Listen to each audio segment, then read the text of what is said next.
Isang bus naman sa India natabunan ng gumuhong lupa, 3 bata, iba lang nakaligtas.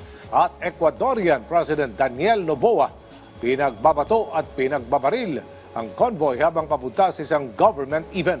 Si Joshua Garcia sa sentro ng balita. Patuloy ang paghuhukay ng rescue team sa gumuhong lupa sa Northern India kung saan isang pampasaherong bus ang natabunan. 15 pasahero ang kumpirmado nasawi sa trahedya, habang 3 bata naman ang nailigtas at kasalukuyang nagpapagaling sa ospital. Ayon sa mga otoridad, ang malakas at walang tigil na pag-ulan ang dahilan ng pagguho ng lupa.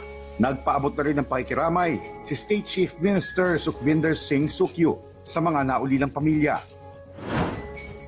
Samantala, arestado ang 5 individual kaugnay sa tangkang assassination kay Ecuadorian President Daniel Noboa.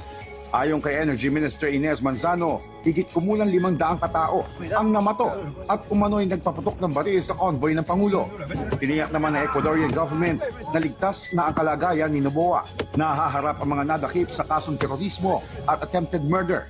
Ayon sa mga otoridad, maaaring konektado ang insidente sa kampanya ng pamahalaan laban sa fuel smuggling sa kanilang bansa. Sa Israel, nagtirik ng mga kandila ang mga Israeli sa Dizengoff Square sa Tel Aviv bilang paggunita sa ikalawang anibersaryo ng Hamas attack noong October 7, 2023 na ikinasawi ng ilang sibilyan. Ilang pamilya ng mga biktima at hostage survivors ang nag-alay ng bulaklak at panalangin.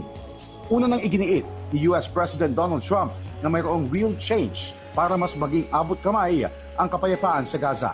Nanawagan din ng ilang leader ng Israel na ipagpatuloy ang pag-alala sa mga biktima habang isinusulong ang seguridad at pagkakaisa ng bansa. Joshua Garcia para sa Pambansang TV sa Bagong Pilipinas.